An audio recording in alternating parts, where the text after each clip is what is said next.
မင်္ဂလာပါရှင်ဒီနေ့ကတော့အုံနှုတ်ခေါက်ဆွဲချက်စားမှာဖြစ်ပါတယ်မုတ်ဖတ်တပိတ်တာအတွက်အုံနှုတ်ခေါက်ဆွဲဟင်းရည်ချက်နည်းလေးပါနော်မွေးပဲစိမ့်မှု150 ဂရမ်တစ်ထုပ်ကိုကျွန်မတဝက်ပဲထည့်ပါတယ်အဲ့အမှုန့်ကိုကုန်မထည့်ပါဘူးတဝက်ထည့်ပြီးသွားရင်အိုးထဲကိုရေထည့်မယ်ပဲမှုန့်လေးတွေကိုပျော်သွားအောင်လက်နဲ့ခြေပေးပါမယ်ရှင်အိုးကတော့ပေါ့နော်ကျမတို့စံနိုးစီဘူးလေးလုံးချက်တဲ့အိုးဆိုင်လောက်ဆိုရင်အဆင်ပြေပါတယ်ရှင်ဒီဟင်းရည်ချက်ဖို့အတွက်ဆိုလို့ရှိရင်ပေါ့နော်မုတ်ဖတ်တပိတ်တာအတွက်ဟင်းရည်ချက်နည်းလေးပါပဲမုံလေးတွေကြေသွားပြီဆိုလို့ရှိရင်ပျော်သွားပြီဆိုလို့ရှိရင်ရေသင့်တော်တဲ့လောက်ထည့်ပါမယ်ရှင်ရေအိုးတစ်ဝက်လောက်ထည့်လိုက်မယ်ပေါ့နော်ထည့်ပြီးသွားလို့ရှိရင်ကြက်သွန်အနီပေါ့နော်ဥသေးလေးတွေဆိုတော့အလုံးလိုက်ထည့်ပေါ့ဒါဥကြီးရတဲ့ကြောင့်မို့ကျွန်မနှစ်ချမ်းချမ်းပြီးတော့ထည့်လိုက်ပါတယ်ကြက်သွန်အနီလေးကိုထည့်ပြီးပြီဆိုလို့ရှိရင်တော့ဒီအိုးလေးကိုမြို့ပေါ်တင်လိုက်ပါမယ်နော်ဒီ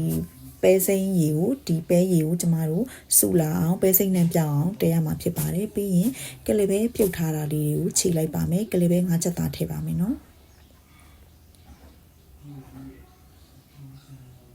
ကလေးပဲ5ချက်သားဖြည့်ထားတာပါဒါငဖဲလေးတွေကြော်ထားတာပါရှင်ငဖဲကြော်လေးတွေကိုညှက်လိုက်ပါမယ်နော်ဒါကတော့အစင်းသင်းပေါ့နော်ဒီပဲဟင်းရေပဲဟင်းဒီအုံနှုတ်ဟင်းရေမတည်ခင်မှာကြူပြီးတော့ပြင်ဆင်ထားရမယ့်အပိုင်းလေးတွေပါကြက်ဥလေးလုံးကိုလည်းပြုတ်ပြီးတော့ကျမပြုတ်ပြီးတော့မထူမပါးလေးတွေပေါ့နော်လှီးမယ်ပေါ့နော်ဒီဟင်းရည်တွေကိုထည့်ဖို့အတွက်ပဲကိုကြိုတင်ပြုတ်ထားရမယ်เนาะငဖဲတို့မဟုတ်ချက်သားကိုကြိုတင်ပြင်ဆင်ထားရမယ်เนาะကြက်ဥလေးတွေပြုတ်ပြီးတော့လှီးထားရမယ်ကြက်ဥတို့မဟုတ်ဘဲဥပေါ့เนาะပြုတ်ပြီးတော့မထူမပါးလေးလှီးတာဒါကတော့ဟင်းရည်တွေကိုထည့်ဖို့ဟာလေးတွေပေါ့เนาะဟင်းရည်မချက်ခင်မှာကြိုတင်ပြင်ဆင်ထားရမယ်အပိုင်းလေးတွေပါခါတိုင်းဆိုလို့ရှိရင်တော့ပေါ့နော်ပုံမှန်ချက်နေကြတော့ဒီစက်သားသုံးမှုငဖဲကိုကျမကစက်သွန်အဖြူနီနဲ့ပေါ့နော်ငရုတ်သီးမှုနဲ့စီသက်ပြီးတော့မှထည့်တယ်ပေါ့နော်အခုကတော့ကျမမှာစီသက်ထားတဲ့ဟင်းအနှစ်ရှိတဲ့အတွက်ကြောင့်မလို့စက်သွန်အနှစ်ရှိတဲ့အတွက်ကြောင့်မလို့စီမသက်တော့ဘူးပေါ့နော်အဲ့အနှစ်လေးကိုဒီတိုင်းထည့်ပြီးတော့ပဲချက်လိုက်မှာပေါ့နော်ပုံမှန်ချက်နေကြအတိုင်းဆိုရင်တော့အဖြူနီကိုစီသက်မယ်စက်သားသုံးမှုငဖဲကိုထည့်ပြီးတော့စီသက်လိုက်မယ်နော်ပြီးလို့ရှိရင်တော့ဟင်းရည်ဆိုရင်အဲ့အနှစ်ကိုထည့်မှာပါနော်အခုကတော့ကျမမှာစီသက်နှစ်ရှိတဲ့အတွက်ကြောင့်မလို့ဒီနီးလန်းနဲ့ပဲလုပ်ပါတယ်အားလုံးစင်စင်ဖြစ်ပြီဆိုတော့ဒီမှာဒါစီသက်ထားတဲ့အနှစ်ပါနော်အဲ့တော့စီသက်နည်းကိုမပြတော့ပါဘူးရှင်ကျက်သွန်အဖြူအနေနဲ့ယူသီးနဲ့စီသက်ထားတာပါအဲ့ခုနကပဲရည်ခုနကတင်ထားတဲ့ပဲစိမ့်ရည်စူလာပြီဆိုရင်အုံလို့ရည်လေးထည့်လိုက်မယ်နော်အုံသီးတစ်လုံးထည့်ပါတယ်ခုနကပဲစိမ့်ရည်ပမာဏကိုအုံသီးတစ်လုံးထည့်မယ်နော်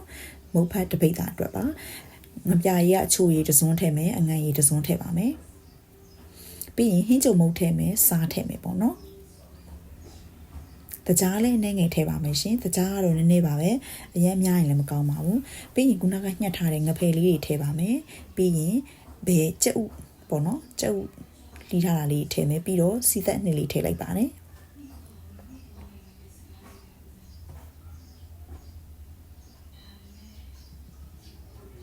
အဲဆိုရင်ဟင်းရည်ဆူလာလို့ရှိရင်အပေါ့ငံမီပြီးတော့သုံးဆောင်လို့ရပါပြီနော်